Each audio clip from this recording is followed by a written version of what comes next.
Hi students, welcome to my YouTube channel.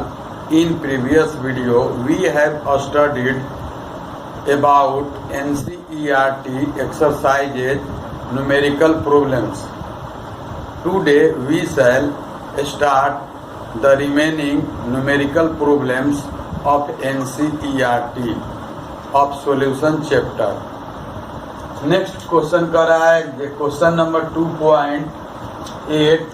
An antifreeze solution is prepared from 222.6 gram of ethylene glycol and 200 gram of water. Calculate the molality of the solution if the density of the solution is 1.072 gram per milliliter. Then what will be the molality of the solution? यह जो problem है यह antifreeze solution से related है. इसका हमको molarity और molality दोनों निकालना है.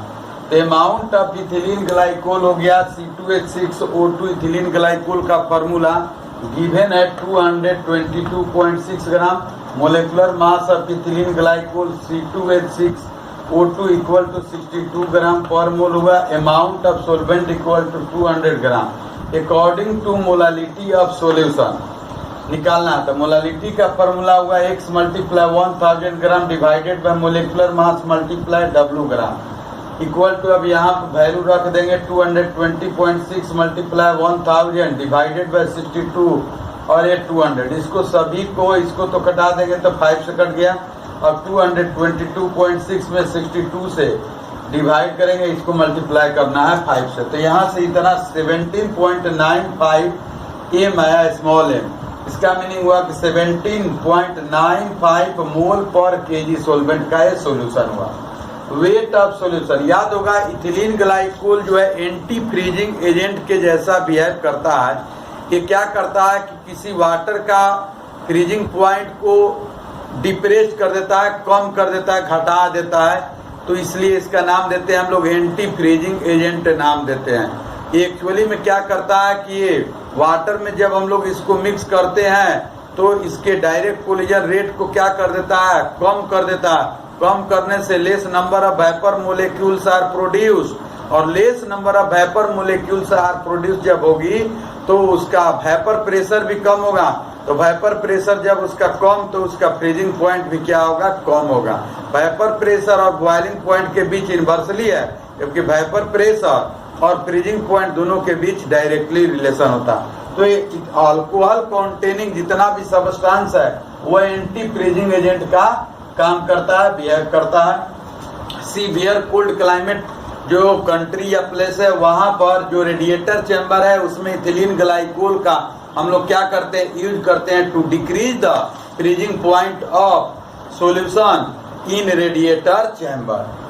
नेक्स्ट प्रॉब्लम कर रहा था partial pressure of ethane over a saturated solution containing इतना ग्राम 6.56 मल्टीप्लाई 10 के power -2 gram of ethane is 1 bar if the solution contains 5 multiply 10 के power -2 gram of ethane, then what will be the partial pressure of gas. अब क्या है कि हम लोग dissolve Henry law of solubility of gas का formula कहता है कि dissolved amount of gas is directly proportional to applied pressure. So m equal to KH into P लिख सकते हैं, वेयर KH क्या है तो हेनरी कांस्टेंट है. इन द फर्स्ट केस में आपको हम लोग क्या दिया है कि यह डिजर्व्ड अमाउंट ऑफ गैस दिया है और पार्शियल प्रेशर दिया, तो KH का वैल्यू हम लोग ऑब्टेन कर सकते हैं. मेजरमेंट कर लिए तो KH का वैल्यू इतना आ गया, पार्शियल प्रेशर का वैल्यू 1 दिया तो इतना आ गया. अब सेकंड केस में क्या कर रहा है कि निकालना है हम लोग को यह पार्शियल प्रेशर का वैल्यू निकालना है. ठीक है, तो वह दिया है सैचुरेटेड सॉल्यूशन का 1 बार दिया था. 5 मल्टीप्लाई 10 के पावर -2 ग्राम हो गया, क्योंकि हेनरी कांस्टेंट का वैल्यू किसी भी वह इथेन गैस का अमाउंट बढ़ा दीजिए घटा दीजिए वो कांस्टेंट ही रहेगा. तो यह हेनरी कांस्टेंट का वैल्यू तो कांस्टेंट हो गया, तो 5 मल्टीप्लाई 10 के पावर -2 ग्राम हो गया, और ये हेनरी कांस्टेंट हो गया. P का वैल्यू निकालना है तो 5 मल्टीप्लाई 10 के पावर -2 डिवाइडेड बाय 6.56 मल्टीप्लाई 10 के पावर -2। इसको डिवाइड करेंगे, इसको सोल्व करेंगे तो इतना बार आ गया। तो ये partial pressure of ethane gas का वैल्यू निकल गया। तो ये हेनरी लॉ पर ये आधारित प्रॉब्लम न्यूमेरिकल था। नेक्स्ट प्रॉब्लम हम लोग देखते हैं।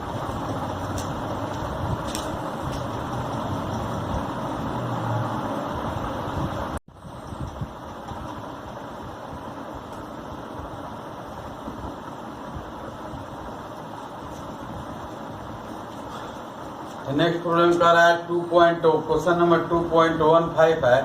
An aqueous solution of 2% non volatile solute exerts a pressure of 1.004 bar at the boiling point of the solvent. What is the molecular mass of the solute?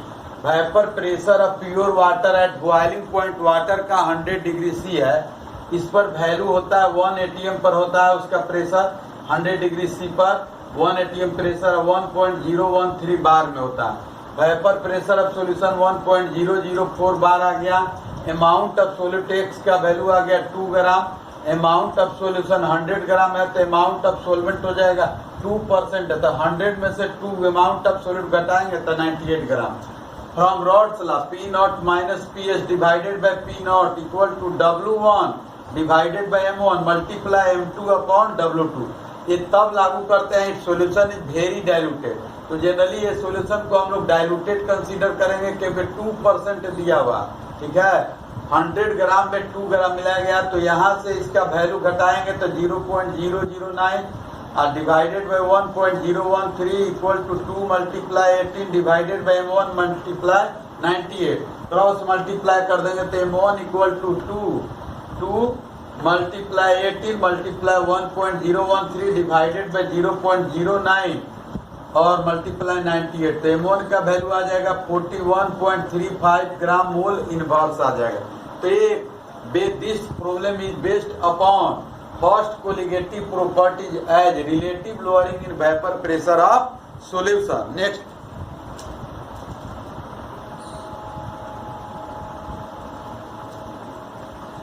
कर रहा है कि 2.16 heptane and octane form ideal solution at 373 Kelvin. The vapor pressure of the two liquid components are 105.2 gram Pascal and 46.8 gram Pascal respectively. What will be the vapor pressure of a mixture of 25 gram of heptane and 35 gram of octane? This problem is based upon ideal solution. Those solution behaves Rawls law, तो उसका नाम देते हैं ideal solution. जो Rawls law का behave करता हो या रॉल्स लॉ को ऑबे करता हो उसका नाम देते हैं हम लोग आइडियल सॉल्यूशन। तो वह का आइडियल सॉल्यूशन का कंसेप्ट है कि PA equal to P not A into x है। रॉल्स लॉ है PB equal to P not B into x भी। तो टोटल जो प्रेशर होगा PA प्लस क्या होगा PB। तो PT इक्वल टू लिख सकते हैं P not A into x है plus P not B into x भी। इसी के आधार पर इस प्रॉब्लम को हम लोग सोल्व कर सकते हैं। वेपर प्रेशर हेप्टेन का दिया है 105.2 ग्राम पास्कल दिया है और ऑक्टेन का 46.8 ग्राम पास्कल दिया है। अमाउंट ऑफ हेप्टेन दिया है आपको C7H16 इसका फॉर्मूला हुआ। हेप्टेन का अल्केन का ये 7th मेंबर है 25 ग्राम हो गया। अमाउंट ऑफ ऑक्टेन C8H18 का वैल्यू दिया 35 ग्राम। तो total pressure of mixture PT वाट निकालना है। PT इक्वल टू हेप्टेन का पार्शियल प्रेशर प्लस ऑक्टेन का पार्शियल प्रेशर, ये दोनों को कैलकुलेट अलग अलग सेपरेट भी निकाल के जोड़ सकते हैं तो निकल जाएगा, या इसको कंबाइंड फॉर्म में भी निकाल सकते हैं। तो PT इक्वल टू हो गया P not heptane multiply small n divided by small n plus capital N plus P not octane multiply capital N divided by small n plus capital. तो mole fraction एक component का number of moles heptane का small n consider कर रहे हैं तो octane का capital N। तो मोल फ्रैक्शन निकालने के लिए उसके नंबर ऑफ मोल्स में टोटल नंबर ऑफ मोल्स से डिवाइड करते हैं। तो 105.2 वेपर प्रेशर हेप्टेन का हो गया। और यह हम लोग मोलेकुलर मास के टर्म में इसके नंबर ऑफ मोल्स को कन्वर्ट करें तो amount of solid divided by molecular mass formula होता है W1/m1 होता है। तो यहाँ से हो गया 25 और उसका मोलर मास 100। अब इसके स्मॉल एन का हो गया कैपिटल एन का नंबर ऑफ मोल्स आया है 35, अमाउंट हुआ 114 हुआ। तो जोड़ दिए plus 46.8 multiply number of moles चाहिए किसका, ऑक्टेन का चाहिए, तो 35 डिवाइडेड बाय 114 हो गया। मतलब गिवन अमाउंट को हम लोग नंबर ऑफ मोल्स में कन्वर्ट कर दिए। तो यहाँ से यह 25 divided by 100 plus 35 divided by 114, मतलब इस फॉर्मूला पर ही इस प्रॉब्लम को सोल्व किया गया है। इसको ऐसे भी लिख सकते हैं PT equal to PA plus PB हो गया। अब PT इक्वल टू लिख सकते हैं P0 A into x A plus P0 B into x भी लिख सकते हैं इस पर। अब एक कंपोनेंट दिया हेप्टेन और दूसरा कंपोनेंट दिया ऑक्टेन। नेक्स्ट प्रॉब्लम देखते हैं।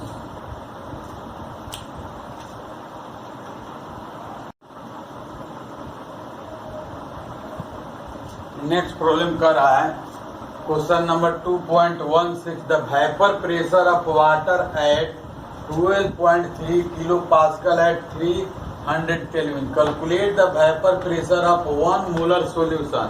1 मोलर सॉल्यूशन का मीनिंग हुआ कि 1 mole of solid dissolved in 1 litre of solution.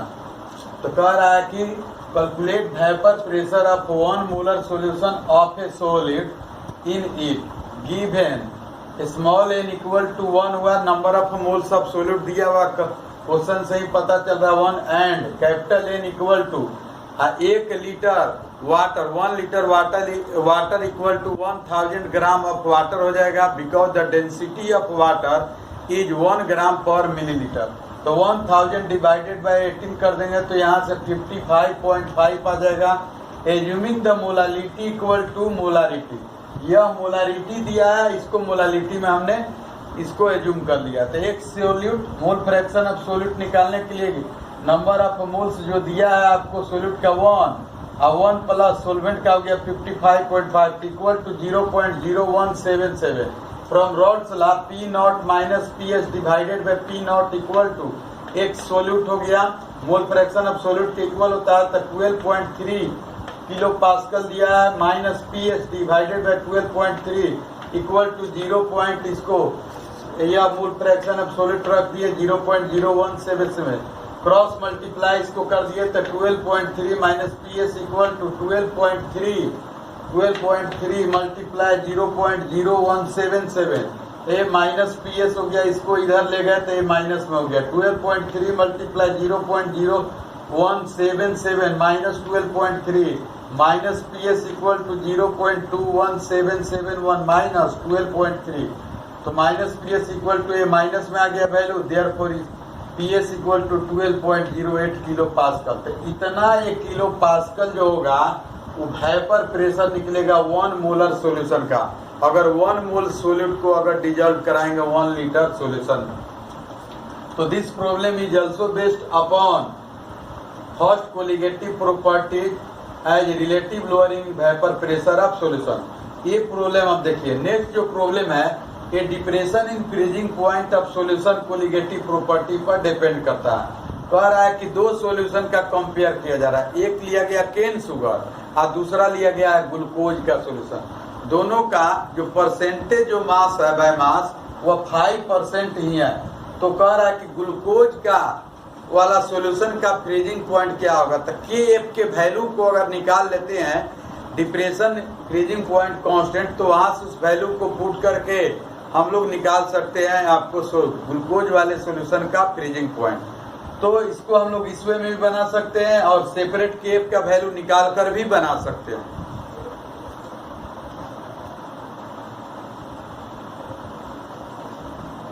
अब यहाँ से हम लोग इसको सोल्व करते हैं। Amount of solid cane sugar का दिया है 5 gram, molar mass of cane sugar sucrose हो गया चीनी का 342 ग्राम पर मोल हो गया। अमाउंट ऑफ सोलवेंट हो गया 100 minus 5 equal to 95 gram. Delta T F equal to T not F minus T F equal to 273.15 होगा माइनस 271। जो वाटर का फ्रीजिंग पॉइंट जो होता है 0 डिग्री सी होता है, 0 डिग्री सी को केल्विन में कन्वर्ट करेंगे तो उसका वैल्यू हम लोग लेते हैं 273.15 केल्विन एक्यूरेट वैल्यू होता है। अब यहाँ से आ गया 2.15 केल्विन। अब इस फार्मूला पर हम लोग पुट कर देते हैं रॉड्स लॉ का फार्मूला जो delta T F equal to K F into M होता है मोलालिटी। मोलालिटी को फ्रैक्टेड कर दिए x multiply 1000 gram divided by molecular mass multiply w gram. Therefore 2.15 equal to K F multiply 5 multiply 1000 divided by 342 multiply 95 हो गया। तो इसको इक्वेशन फर्स्ट मान लीजिए, या इसको हम लोग क्या करते हैं केफ का वैल्यू निकाल लेते हैं। तो 2.15 इसमें अगले ग्लूकोज वाले सॉल्यूशन में केफ के वैल्यू को पुट कर देंगे। तो यहाँ से क्रॉस मल्टीप्लाई कर दिए तो 2.15 multiply 342 multiply 95 divided by 5 multiply 1000 ग्राम हो गया। और अब ग्लूकोज सॉल्यूशन के लिए ले रहे हैं तो डेल्टा सेम फार्मूला यही लागू होगा ग्लूकोज सॉल्यूशन के लिए। Delta T F equal to K F multiply 5 multiply 1000 divided by 180 multiply 95 equation second हो गया। From equation first and second तो वही है के एफ के वैल्यू को यहाँ पर हम लोग पुट कर सकते हैं। पुट किए हैं तो 2.15 multiply 342 multiply 95 divided by 5 multiply 1000 divide multiply यह होला 5 मल्टीप्लाई 1000 हो गया, ये हो गया डिवाइडेड बाय 180 मल्टीप्लाई 95 आ गया। तो यहाँ से वैल्यू कैंसिल हो गया, 95 से 95 कैंसिल हो गया, 2.15 मल्टीप्लाई 342 बच गया, रिमेनिंग बच गया हो गया 180। अब इसको सोल्व करने पर आता है वैल्यू 4.085 केल्विन आता है।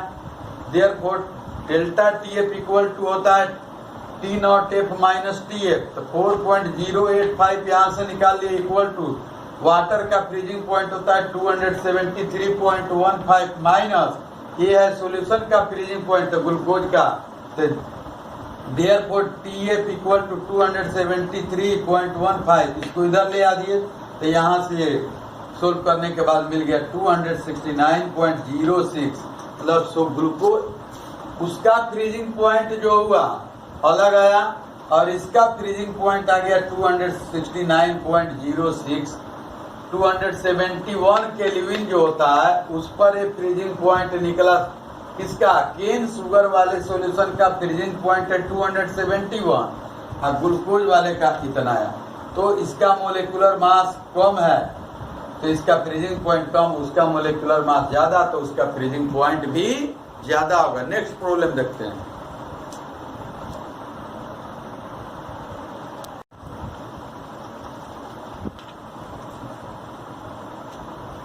नेक्स्ट प्रॉब्लम कर रहा है क्वेश्चन नंबर 2.27 एनसीईआरटी का। If the solubility product of copper sulphide cupric sulphide is 6.6 multiply 10 के पावर -16 दिया। KSP का वैल्यू गिवन है। This problem is based upon solubility product constant. Solubility product पर है और 11th में यह जो इक्विलिब्रियम चैप्टर था आयनिक इक्विलिब्रियम और केमिकल इक्विलिब्रियम, तो उसमें आयनिक इक्विलिब्रियम से रिलेटेड एक न्यूमेरिकल प्रॉब्लम है। इसको मोलारिटी निकालने के लिए कह रहा है। Calculate the maximum molarity of CuS copper sulphide in aqueous solution. तो KSP का वैल्यू गिवन है। वॉल्यूम ऑफ सॉल्वेंट दिया है 1 लीटर दिया है, 1 लीटर में निकालना है। तो मोलर कॉन्सेंट्रेशन C निकालना है। तो C और सोल्युबिलिटी प्रोडक्ट के बीच क्या होगा, तो ये रिलेशन होगा आपको क्या, तो स्क्वायर रूट KSP। सपोज कीजिए जैसे यह CuS है, टूटेगा तो Cu plus 2n plus S के ऊपर -2 में टूटे, इसका आयनाइजेशन होगा डिसोसिएशन। अगर ये 1 लेते हैं तो शुरू में 0 0 होगा, ये क्या होगा कि यह प्लस x आया होगा प्लस x आया हो जाएगा -x हो जाएगा। तो इस सॉलिड स्टेट में तो इसलिए इसको कैंसिल कर देंगे तो यहाँ से मिलेगा KSP इक्वल टू यह x हुआ, या इसके बदले में आप ले सकते हैं c भी ले सकते हैं, इसके बदले में c ले सकते हैं। तो कॉन्सेंट्रेशन लीजिए, या यह आपको होगा मोल पर लीटर, ये भी कॉन्सेंट्रेशन को x के टर्म में। तो यहाँ से हम लोग लिख सकते हैं या तो x स्क्वायर, या लिख सकते हैं कि Sp इक्वल टू क्या लिख सकते हैं c स्क्वायर। तो यहाँ से finally therefore c equal to मिलेगा अंडर रूट के Sp। इसी पर ये बेस्ड अपन प्रॉब्लम है। तो यहाँ से हम लोग कर दिए, इसका स्क्वायर रूट निकाल लिया तो 10 के पावर -8 हो गया, और 6 का रूट निकालने पर 2.44 आएगा। तो ये आंसर हो गया 2.44 मल्टीप्लाई 10 के पावर -8 मोल पर लीटर। इसका मीनिंग हुआ मैक्सिमम मोलारिटी, मतलब जो इसकी सोलेबिलिटी है कॉपर सल्फाइड का, वह होगा 1 लीटर सोलवेंट मतलब वाटर में, इतना ही ये डिजल्व हो सकता है, इससे अधिक कभी भी डिजल्व नहीं होगा। तो सोलेबिलिटी प्रोडक्ट में दो type of salts are takes part in solubility which has least solubility property. जिसके पास कम सोलेबल होने की टेंडेंसी होगी वही सोलेबिलिटी प्रोडक्ट में भाग लेता है। नेक्स्ट क्वेश्चन है कि नेलोरफिन है, नेलोरफिन का मोलेकुलर फार्मूला है C19H22NO3 सिमिलर टू मॉर्फिन। जो भांग में पाया जाता है मॉर्फिन, उसका यह सिमिलर आपको नेलोरफिन है। तो नेलोरफिन और मॉर्फिन दोनों एक जैसा है। इजिल टू कॉम्बैट मतलब उसके बदले में हम लोग ले सकते हैं विथड्रॉल सिम्टम्स, मतलब समाप्त करने के लिए इन नारकोटिक यूजर्स। जो ड्रग्स लेता है उसको जो मॉर्फिन के बदले ये नेलोरफिन दिया जा सकता है उसको। कह रहा है कि dose of nalorphine generally given is 1.5 mg। Calculate the mass of 1.5 multiply 10 के पावर -3 m दिया molality, m aqueous solution required for the above dose. जो एबव डोज है 1.5 मिलीग्राम का, तो उसका हमको निकालना है, क्या निकालना है, तो मास निकालना कि मैक्सिमम उसका कितना डोज हो सकता है। तो यहाँ से हम लोग लिख सकते हैं कब डोज निकालना है। कह रहा है calculate the mass of 1.5 multiply 10 के पावर -3 मोलालिटी एक्वस सॉल्यूशन अगर रिक्वायर्ड है इतना 1 लीटर में, तो उसका एबव डोज क्या हो सकता है। तो वेट ऑफ सोल्यूट निकाल सकते हैं, दिया है 1.5 मिलीग्राम, तो इसको ग्राम में बदल दिए।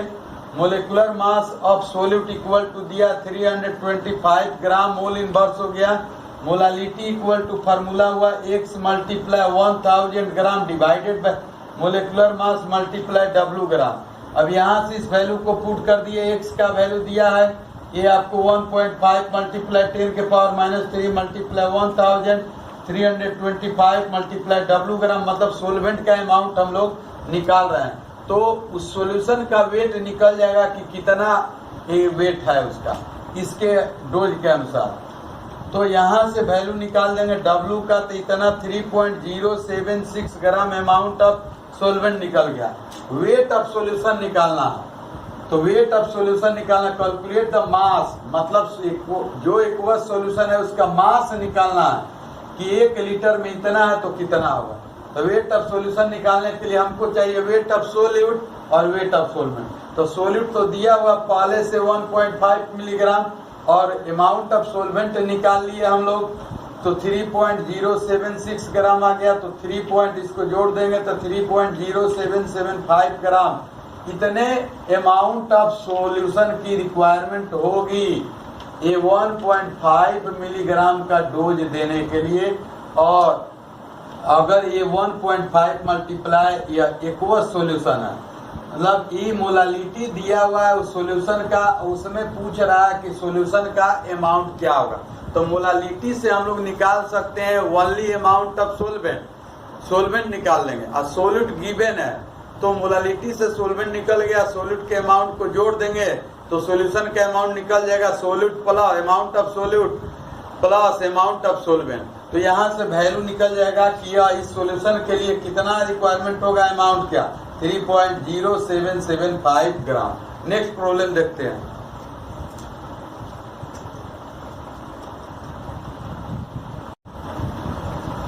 नेक्स्ट न्यूमेरिकल है क्वेश्चन नंबर 2.30 कह रहा है calculate the amount of benzoic acid required for preparing 250 millilitre of 0.15 m solution in methanol. तो मिथेनॉल मिथाइल अल्कोहल हुआ उसका फार्मूला, बेंजोइक एसिड को मिथेनॉल में डाला जा रहा है, तो उसका पूछ रहा है कि क्या होगा उसका अमाउंट। बेंजोइक एसिड सोल्यूट का काम कर रहा है और सोलवेंट का काम कर रहा है कौन सा, मिथेनॉल। तो वॉल्यूम दिया हुआ है 250 मिलीलीटर हो गया, मिथेनॉल का हो गया, और मोलारिटी है 0.15 मोल पर लीटर डायरेक्ट दिया। Molecular mass of benzoic acid C6H5COOH का निकालेंगे तो कार्बन का 12, हाइड्रोजन का 1 और ऑक्सीजन का 16, जिसका जितना नंबर ऑफ एटम्स है सबको ऐड करेंगे तो आएगा 122 आएगा value. Molarity equal to x multiply 1000 millilitre divided by molecular weight multiply v millilitre. Molarity का वैल्यू गिवन है 0.15 equal to x multiply 1000 divided by molecular weight आ गया 122 मल्टीप्लाई 250। इसको कटा देंगे 4 हो गया, अब क्रॉस मल्टीप्लाई कर देंगे तो 4x इक्वल टू 0.15 मल्टीप्लाई 122 आ गया। इसके बाद x का value 0.15 multiply 122 divided by 4 equal to 4.575 gram आ गया।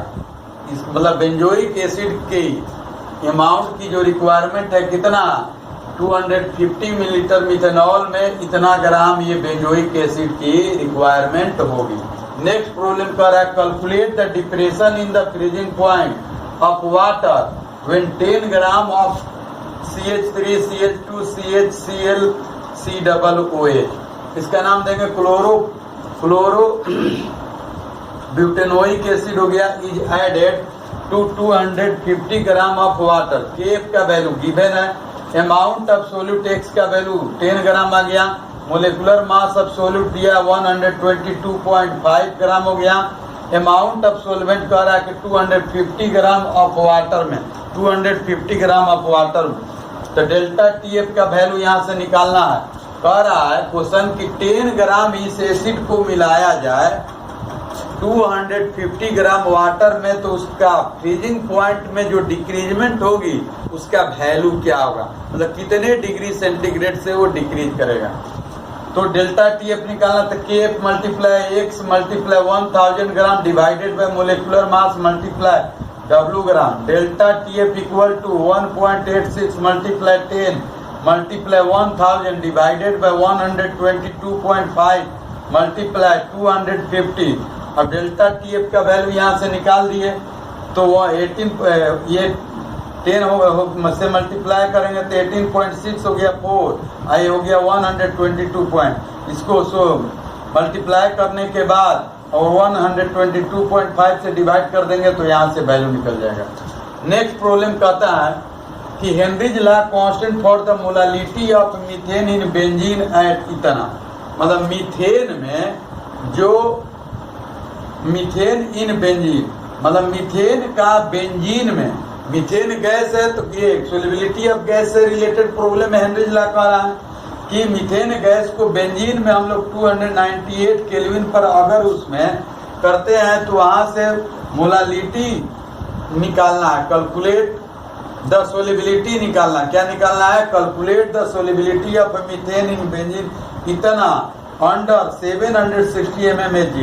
अंडर 760 mmHg का मीनिंग हुआ कि 1 एटमॉस्फेरिक प्रेशर पर पूछ रहा है कि बेंजीन में मीथेन गैस की क्या सोल्युबिलिटी होगी, तो उसका मोलालिटी गिवन है आपको दिया हुआ इतना, ये दिया हुआ 4.27 मल्टीप्लाई 10 के power 5 mmHg। According to Henry's law कहता है PA equal to KH into एक से, मतलब एक के जगह पर आप मीथेन रख सकते हैं तो ये फॉर क्या हुआ, मीथेन हो गया, देयरफॉर एक से equal to PA upon KH आ जाएगा। हेनरीज लॉ कांस्टेंट से डिवाइड कर देंगे। अब PA पार्शियल प्रेशर गिवन है 760 mmHg गिवन है, KH का वैल्यू दिया 4.27 मल्टीप्लाई 10 के पावर 5 mmHg। ये दिया हुआ आपको हेनरीज लॉ कांस्टेंट दिया हुआ, हेनरीज लॉ कांस्टेंट का वैल्यू इतना है।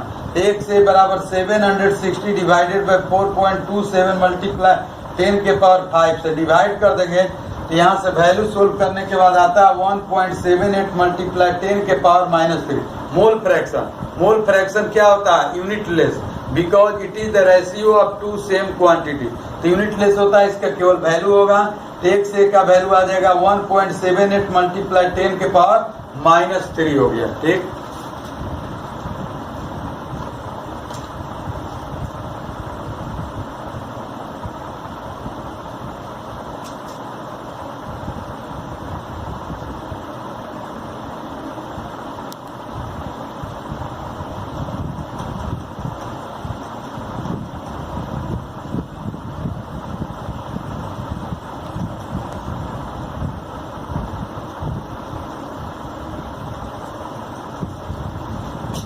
tomorrow onwards we shall start the next chapter, electrochemistry.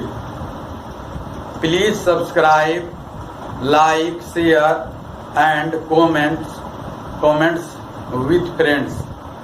Thanks.